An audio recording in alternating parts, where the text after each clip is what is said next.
Séminaire d'information, de sensibilisation et d'appropriation du programme de développement local de 145 territoires.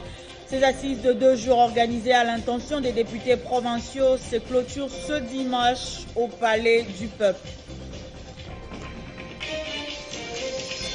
Autre titre, le monde célèbre ce 20 mars la journée internationale de la francophonie. La francophonie de l'avenir, c'est le thème retenu cette année. Et en dehors de nos frontières, le Japon appelle l'Inde à prendre position sur l'invasion de l'Ukraine par la Russie. Les détails dans ce journal. Essentiel de l'actualité sur Télé 50, bienvenue à tous. Séminaire d'information, de sensibilisation et d'appropriation du programme de développement local de 145 territoires. Ces assises de 2 jours organisées à l'intention des députés provinciaux se clôturent ce dimanche au Palais du Peuple. Pour le chef de l'État Félix Tshisekedi qui a ouvert les travaux samedi, depuis plus de 60 ans, malgré l'importance et la diversité des ressources naturelles, la position géostratégique du pays au cœur de l'Afrique, la République démocratique du Congo peine à amorcer une dynamique irréversible des développements durables et endogènes, lui permettant d'améliorer significativement les conditions de vie de ses populations. Et puis le ministre du Plan, Christian Mwando Simba, et l'ambassadeur du Japon en RDC se sont rendus dans la province du Kwango, précisément dans le village PC, pour palper du doigt les réalisations de projets financés par le fonds de contrepartie. Le ministre Mwando a également profité de cette occasion pour inaugurer une unité de transformation des maniocs en farine. En pleine nature, dans la province du Kwango, à plus de 300 km de la ville de Kinshasa, précisément au village Mpese, une unité de transformation de manioc en farine vient d'être montée. Bien équipée, elle respecte toutes les étapes nécessaires de la récolte du manioc, en passant par les râpages, les séchages et les moulinages, pour obtenir une farine de manioc de qualité supérieure emballée sur place. Ceci est le fruit du partenariat RDC-Japon à travers les fonds de contrepartie gérés par les ministères du Plan. Bravant la pluie et les mauvais états de la route, le ministre d'État en charge du plan, Christian Mwando Simba, et l'ambassadeur du Japon en RDC, Minami Hiro, ont effectué une descente sur terrain jeudi 17 mars afin de palper du doigt les réalisations des projets financés par les fonds de contrepartie. Les ministres du plan et la délégation japonaise ont visité plusieurs hectares de manioc cultivés par les paysans, encadrés par l'ONG Mapendo. En présence du délégué du gouvernement provincial du Congo et de la délégation japonaise, Christian Mwando a inauguré cette unité de transformation. Les paysans sont les premiers acteurs du développement agricole en République démocratique du Congo. J'envisage pour cela de discuter avec le ministère de l'Agriculture pour étudier les voies et moyens pour dupliquer ce genre de micro-projets dans d'autres centres de production de manioc, denrées alimentaires de base pour la majorité de la population congolaise. L'installation de cette structure de transformation acquise grâce au fonds du contrepartie géré par les ministères du plan a l'impact visible dans les vécus quotidiens des plus de 200 ménages du village Mpese. Cette visite vient d'impulser l'élan de la coopération entre la RDC et les pays du soleil levant. Les ministres du plan s'est dit déterminés pour que ces fonds de contrepartie soient utilisés pour le bien-être du peuple congolais. L'actualité également, le monde célèbre ce 20 mars la journée internationale de la francophonie. La francophonie de l'avenir, c'est le thème retenu cette année. Dans son message à l'espace francophone, le ministre de l'intégration régionale et francophonie, Didier Mazenga, a rappelé que l'avenir de la francophonie dépendra largement des actions que l'on doit mener au profit de la jeunesse. Qu'il me soit permis d'adresser mes hommages le plus déférents à son Excellence, Monsieur le Président de la République, chef de l'État, Félix Antoine Tshisekedi Tshilombo, pour son engagement clairement énuméré dans son discours au programme, exprimant sa ferme volonté de faire jouer la République démocratique du Congo un rôle de premier plan dans l'espace francophone, et également à son Excellence, Monsieur le Premier ministre et chef du gouvernement, Jean-Michel Sama Lukonde, dont les orientations ont facilité la mise sur pied du programme de festivités des 52 ans durant tout le mois de mars 2022.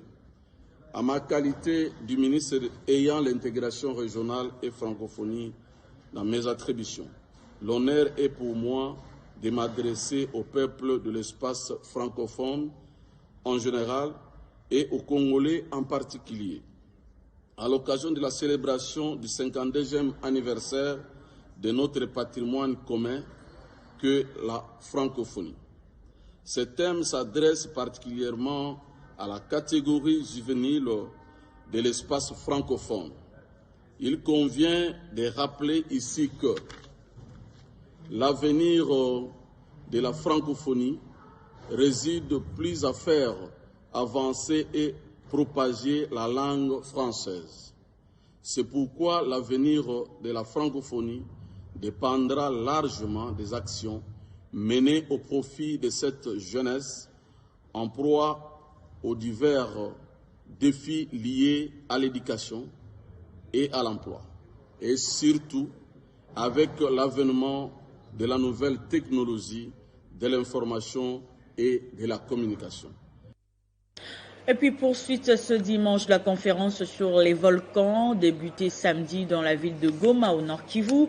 Durant 3 jours, les experts en volcanologie venus de tous les coins du monde réfléchissent sur comment mettre en place des stratégies et méthodologies idoines de surveillance devant augmenter les capacités de l'observatoire volcanique de Goma.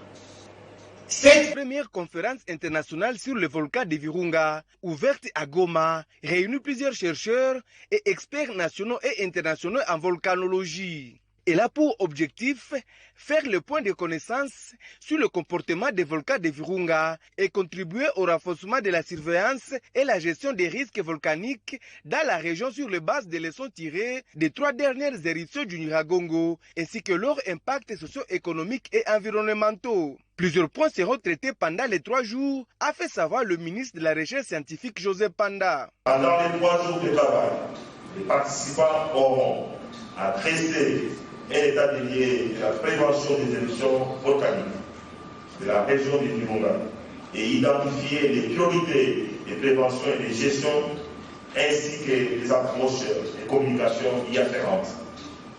Ils auront à identifier les méthodes et techniques de surveillance les plus appropriées. Cette conférence a été ouverte par le ministre d'État et ministre de l'Aménagement du territoire Guy Luando au nom du président de la République. Il précise que cette première conférence internationale est d'une importance capitale. Mais au-delà des volcans de Virunga, il faut également songer au problème du gaz dans le lac Kivu. Je n'ai pas un message particulier, mais c'est plutôt le message du chef de l'État, Félix Antoine Tshisekedi Tshilombo. Vous savez, le seul message, c'est son message à lui, pour dire que la question de la gestion du volcan, de la chaîne volcanique de Virunga, c'est une question qui le préoccupe au plus haut point et qu'il a instruit le gouvernement de la République à travers tous les sectoriels concernés. Comme j'ai dit, il y a le problème, la problématique de dégazage du lac. Le ministre, mon collègue ministre des Eaux Kabir a été instruit. Il y a un travail qui s'est fait pour recruter la société qui va procéder à ce travail de dégazage, parce qu'il y a un risque. Il ne faut pas voir seulement l'éruption en termes de la tête, mais aussi le gaz qui renferme ces lacs, aussi c'est un risque permanent.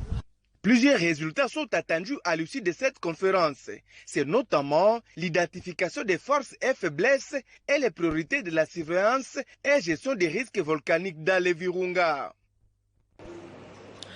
Et puis d'une province à une autre, le numéro 1 du Haut-Katanga, Jacques Boulakatoué, a fait un déplacement à Mouliwishi et à Luambo pour s'imprégner de l'état actuel des infrastructures d'intérêt communautaire et des maisons d'habitation des populations touchées par les pluies diluviennes qui ont emporté les toitures de plusieurs maisons.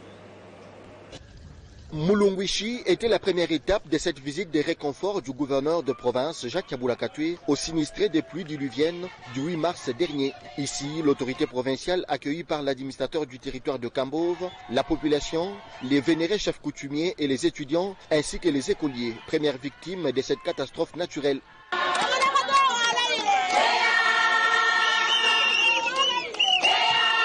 Les recteurs de l'université de Mulunguishi, le professeur Nkongolo Tijika, a dressé le bilan des dégâts causés par la pluie du 8 mars 2022. C'est notamment les toitures emportées de l'internat des filles et de l'école Mama Doris. Le recteur a encouragé le gouverneur Jacques Kabula-Katoué à continuer son œuvre de développement sous l'initiative du président de la République, Félix-Antoine Tshisekedi Tshilombo. En réaction, le chef de l'exécutif provincial a promis de réhabiliter le vieux bâtiment de l'internat des filles et l'école Mama Doris afin d'offrir des bons cadres éducationnels aux enfants du coin.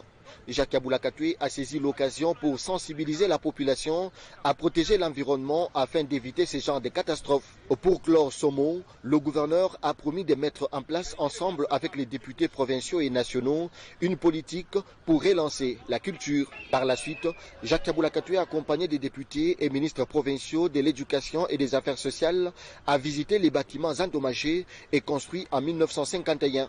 Grâce à Jacques Kabula-Katoué, ces bâtisses vont pour la toute première fois recevoir leur cure de jouvence en commençant par le centre Doris qui forme les femmes en divers métiers. Les étudiants de l'université de Mulunguishi ont aussi profité du passage du gouverneur de province pour lui soumettre leurs préoccupations et la réaction de Jacques Kabula-Katoué n'a pas tardé. S'agissant des bus, d'ici début du mois d'avril, vous aurez votre bus ici.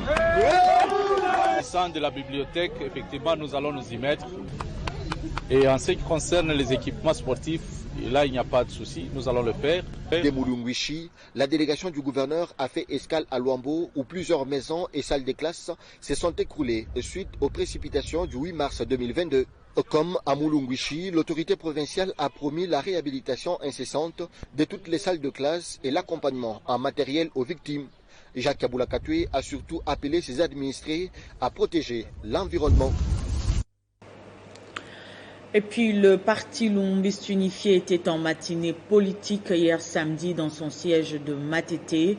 Il était question pour Godefroid Mayobo de réarmer moralement sa base.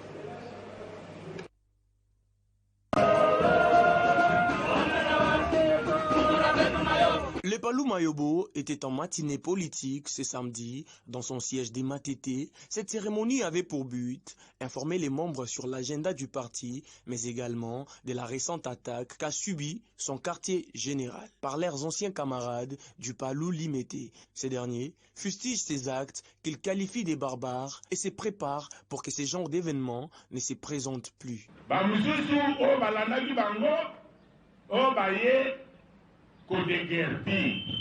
Mais kodegerpir nani na lero wana awa siège ya Palou bango balobio bango ba Palou mais Palou olongola Palou na ndenge ni na siège ya Palou yo lobio za Palou oyo kolongola siège Palou na siège na ye. Est-ce que ça le macan? Est-ce que ça normal? L'activité d'aujourd'hui a eu comme objectif d'abord que c'est une matinée politique. C'était juste pour pouvoir informer notre propre base de ce que nous avions connu IAP. Vous êtes sans ignorer que nous avons été attaqués par les assaillants qui sont venus de la 4e rue. Déjà que nous considérions autrefois être nos camarades, mais qui se sont décidés d'eux-mêmes de devenir des dissidents. Mais malheureusement, ils ne se sont pas arrêtés là. Ils se sont décidés de venir nous attaquer, de venir nous piller. Et aujourd'hui, vous constatez qu'ils sont déjà devenus nos ennemis à nous. Ce sont eux qui se font nos ennemis parce que ce sont eux qui se sont permis de venir nous envahir ici sur base d'une réquisition d'informations à 4 h du matin ici avec des policiers. Et munis de machettes, ils ont saccagé la permanence et ils nous attendaient pour pouvoir abattre nos militants ici. Les membres du parti cher d'Antoine Gizenga se disent déterminés de rester unis et de marcher ensemble, mais surtout pérenniser l'idéologie que leur a léguée le père fondateur de ces partis. Et en dehors de nos frontières, le Japon avec l'Inde continuera d'essayer de mettre fin à la guerre et de fournir un soutien à l'Ukraine et à ses pays voisins. Avec ses déclarations à l'issue de sa rencontre avec son homologue indien Narendra Modi lors d'une conférence de presse, le Premier ministre japonais pousse l'Inde à prendre position sur l'invasion de l'Ukraine par la Russie. Mais son appel est resté sans réponse puisque Narendra Modi s'est contenté d'évoquer de nouveaux défis géopolitiques, la Russie étant un allié de longue date de l'Inde depuis le début du conflit. New Delhi s'est abstenu de critiquer directement la Russie. Et en sport, éliminatoire de la Coupe du Monde Qatar 2022, enfin, les 28 léopards sélectionnés par Raoul Hector Cooper sont connus après plusieurs jours de suspense. Ces léopards sont convoqués pour la double confrontation contre les Lions de l'Atlas du Maroc, dont la manche aller aura lieu le vendredi prochain à Kinshasa. Sur cette liste, il faut signaler le retour en sélection de Meshak Elia, alors que Théo Bongonda disputera ses premières minutes sous les couleurs nationales. Les rassemblements des fauves congolais débutent ce lundi 21 mars. Ce journal est terminé. Place au rappel de titres. Séminaire d'information, de sensibilisation et d'appropriation du programme de développement local de 145 territoires. Ces assises de 2 jours organisées à l'intention des députés provinciaux, ces clôtures ce dimanche au Palais du Peuple. Autre titre, le monde célèbre ce 20 mars la journée internationale de la francophonie. La francophonie de l'avenir, c'est le thème retenu cette année. Et en dehors de nos frontières, le Japon appelle l'Inde à prendre position sur l'invasion de l'Ukraine par la Russie. Vous avez suivi les détails dans ce journal. Merci de rester fidèle au programme de la télévision du cinquantenaire.